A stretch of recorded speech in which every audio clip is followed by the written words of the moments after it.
JEE mains 2026 online 6 अप्रैल evening shift में आया हुआ क्वेश्चन बच्चों, बड़ा प्यारा क्वेश्चन है ये। इसमें गिवन है let S equal to Z belong to C, C means complex number such that Z square plus root 6 I Z minus 3 equal to 0, then summation Z belong to S Z raise to 8 is equal to. देखो basically आपको क्या करना है इस वाले question में कि इस कॉम्प्लेक्स नंबर का जो सेट गिवन है यहाँ से आपको इसको सिंप्लीफाई करने हैं। तो ये देखो क्वाड्रेटिक है, अगर आप क्वाड्रेटिक को सॉल्व करोगे तो इसके दो रूट्स मिलेंगे Z1 और Z2 ना। मान लो इसको आपने सॉल्व किया, दो मिला आपको Z1 और Z2, तो जो ये Z1 और Z2 आया है आप उसका पावर क्या लगाओगे, रेज टू 8, यानी डेट मीन्स आप जो यहाँ पे लिखा हुआ है। तो बहुत सारे बच्चों को उनको ये नहीं समझ में आता कि इसका मतलब क्या है। Z बिलोंग टू S, यहाँ है Z रेज टू 8, जैसे मान लो यहाँ Z के दो रूट्स मिले Z1 और Z2, तो आप इसमें रखो तो Z1 का स्क्वायर ना, यानी Z1 raise to 8 plus Z2 raise to 8, आपको ये फाइंड करना है ना। ये क्या होगा, Z1 raise to 8 plus Z2 raise to 8, आपको इसकी वैल्यू बतानी है कि ये होगा क्या। देखो क्या करेंगे, इसको सॉल्व करते हैं। तो ये है Z square plus root 6 I Z minus 3 equal to 0। अब यहाँ आप by the completing square method use करो और देखो क्या मिलता है। ये मिलेगा Z equal to minus root 6 I plus minus ये हो जाएगा बी स्क्वायर रूट 6 आई। तो आप जब रूट 6 आई करोगे, रूट 6 आई इसका स्क्वायर, तो आपको क्या मिलेगा, ये हो जाएगा 6 इंटू आई स्क्वायर, ये हो जाएगा -6, बिकॉज आई स्क्वायर की वैल्यू क्या होती है बच्चों, -1, तो ये हो जाएगा -6। इसके बाद देखो, इसके बाद क्या होता है -4ac, ये जो फॉर्मूला होता है x equal to minus B plus minus square root of B square minus 4ac divide by 2a, ये किसके लिए होता है, ax square plus bx plus c equal to 0 by the completing square method, इसी को बोलते हैं। अब देखो यहाँ -6 हो गया, अब आप क्या लगाओ माइनस, तो माइनस और देखो इसका माइनस क्या हो जाएगा प्लस 4 इंटू, अब देखो यहाँ क्या है 1 है, 1 इंटू 3 कितना हो जाएगा, ये होगा आपका 12 डिवाइड बाई, अब आप लिखो क्या लिखोगे 2, तो ये आपका सिंप्लीफाई करोगे आप तो क्या मिलेगा minus root 6 I plus minus ये हो जाएगा -6 और ये हो जाएगा 4 इंटू 3, ये हो जाएगा 12 होल डिवाइड बाई 2।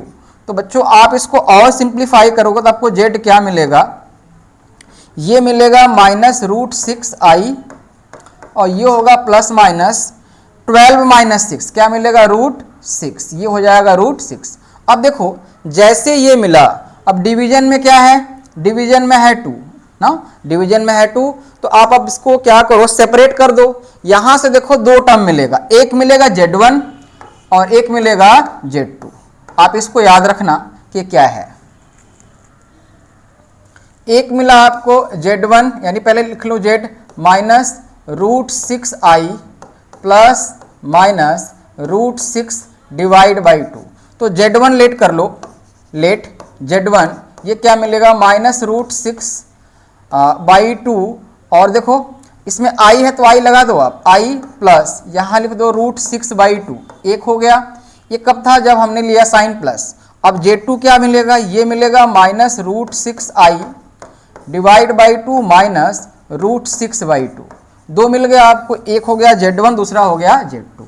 अब क्या करो, इन सब का पावर हमें क्या लिखना है 8, मैंने इसको आपको बताया था summation of Z raise to 8, इसका मतलब है Z1 raise to 8 plus Z2 raise to 8, ये आपको सिंप्लीफाई करना है। Z1 और Z2 तो आ गया, अब इसको सॉल्व कैसे करेंगे, तो जब भी ऐसा कॉन्सेप्ट आपको मिलता है बच्चों, आप क्या करो इसको सीधे पोलर फॉर्म से एक्सपोनेंशियल फॉर्म में चेंज कर लो, जैसे आप करोगे एकदम इजी हो जाएगा। चलो इसको चेंज करते हैं Z1 को, तो Z1 इक्वल टू, देखो जो एक्सपोनेंशियल फॉर्म होता है क्या होता है, Z equal to R into E raise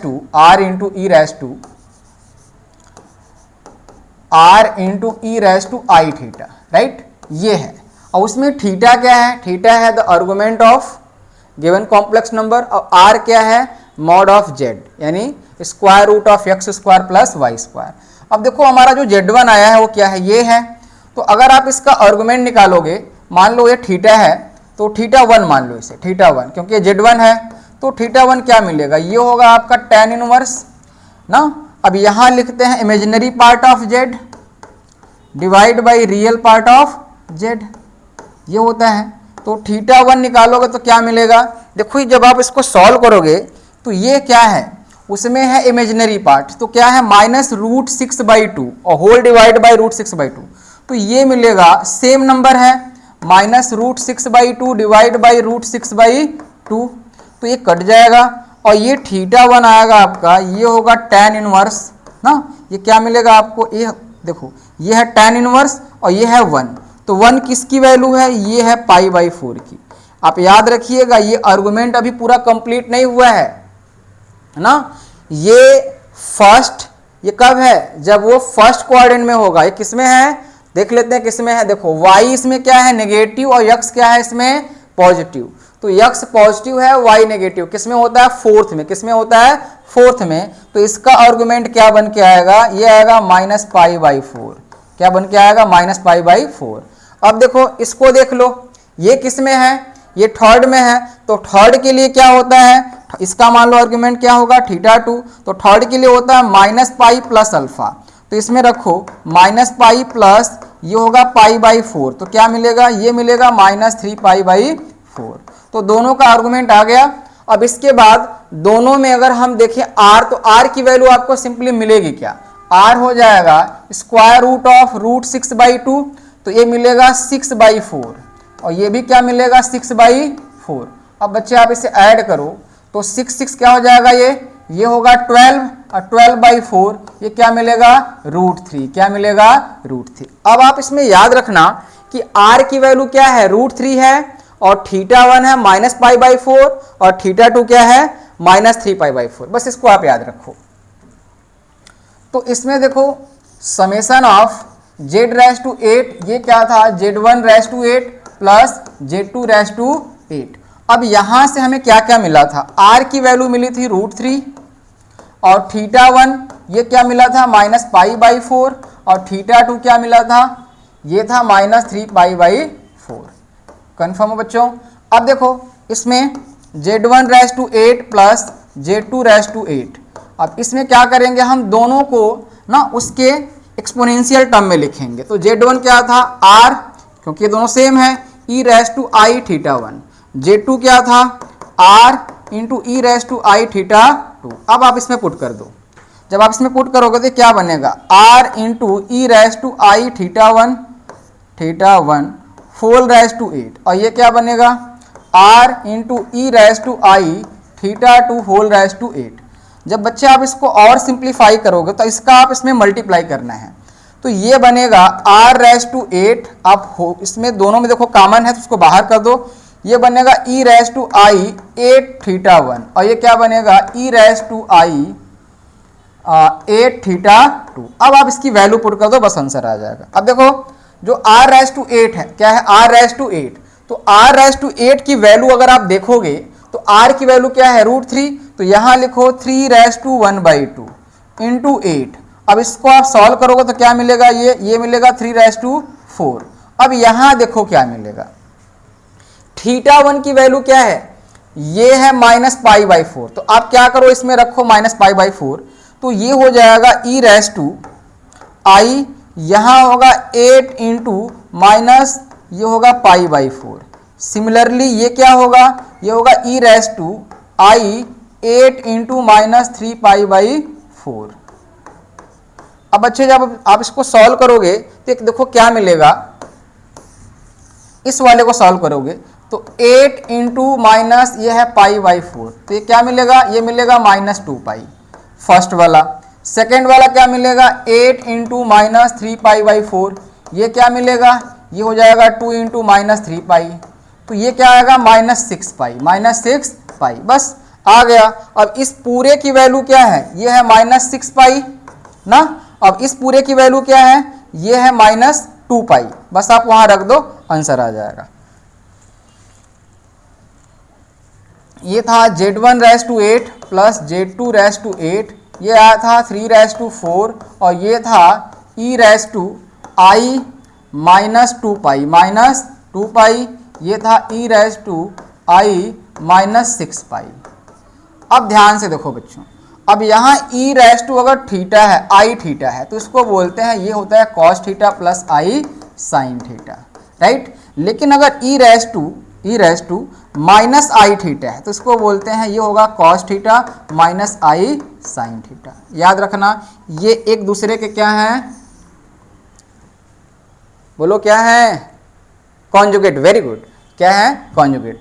तो इसके बाद क्या मिलेगा आपको 3⁻⁴, तो ये क्या मिलेगा, देखो 3 × 3 × 3 × 3 ये हो गया। तो आप देखोगे ये है 9 और ये भी क्या है 9, तो ओवरऑल क्या मिला 81 मिल गया। अब इसको सिंप्लीफाई करते हैं। अब देखो जहाँ थीटा है वहाँ रखो -2π इसमें ना, तो यहाँ हो जाएगा, ये होगा ये वाला टर्म, इसको पहले देख लो, ये क्या बनेगा, ये होगा cos 2π, सॉरी क्या होगा cos 2π, और ये क्या होगा -i sin 2π। अब एक बात का आप लोग ध्यान में रखोगे बच्चे कि sin 2π की वैल्यू 0 होता है, लेकिन cos 2π की वैल्यू क्या होता है 1। अगर cos में इवन नंबर है, अगर cos में ऐसे है cos nπ इक्वल टू 1 होता है, n belong to even number, but अगर ये साइन है, साइन nπ है, तो ये ऑलवेज 0 होगा, n बिलोंग टू बस नेचुरल नंबर होना चाहिए, सॉरी इंटीजर होना चाहिए। क्या होना चाहिए, इंटीजर, क्योंकि माइनस के लिए भी होगा, अगर वो प्लस है तो माइनस के लिए भी होगा। लेकिन जो कॉस है वो इवन नंबर होगा। अब इवन में चाहे वो निगेटिव हो या पॉजिटिव हो। तो देखो इसके लिए क्या आया है 1, तो 6π के लिए भी क्या आएगा, इसके लिए भी आएगा 1, तो 1 + 1, इसका मतलब ये आएगा 81 × 2, क्या मिलेगा बच्चों, ये हो जाएगा 162, इसका 162 आंसर राइट होगा। इसका मतलब है फर्स्ट ऑप्शन इज करेक्ट। समझ रहे हैं आप। तो जो भी क्वेश्चन आपको कॉम्प्लेक्स नंबर का वो इस तरह का देता है सेट के फॉर्म में ना, और वहां से आपको बोलता है कि फर्स्ट ऑफ आप क्या करो, उसमें उसके जो कॉम्प्लेक्स नंबर के रूट्स हैं उसको फाइंड करो, फिर उसका मॉडुलस भी दे सकता है, आर्गुमेंट भी दे सकता है, कुछ भी बोल सकता है आपको फाइंड करने के लिए। जैसे देखो ये सेम क्वेश्चन था 2026 में आया हुआ था 6 अप्रैल में इवनिंग शिफ्ट में। तो जो भी आपको कॉम्प्लेक्स नंबर का क्वेश्चन मिलता है आप ऐसे सॉल्व करो, सिंपली एकदम, डरो नहीं, सॉल्व करो, इसे आ जाएगा वो आपका आंसर। चलो बच्चे आंसर चेक कर लेते हैं क्या गिवन है इसका। हम लोग का क्या आया था 162, देखा आपने, सही है। तो जो भी क्वेश्चन आपको इस तरह का कॉम्प्लेक्स नंबर का मिलता है आप डरो नहीं, पहले उसके ना जो भी उसके रूट्स हैं उस फंक्शन इक्वेशन के, या जो भी आपको यहाँ पे क्वाड्रेटिक इक्वेशन दिया है ना इसको सिंप्लीफाई करके इसके रूट्स निकालो। रूट्स निकालने के बाद उसमें जो बोला है ना, जो बोला है कि हमें ये करना है ना, यहाँ क्या करना था कि 2 रूट्स हैं तो दोनों का पावर लिखना था 8 और लिख के उसको ऐड करना था। सेम ऐसे करो, आपका क्वेश्चन सॉल्व हो जाएगा।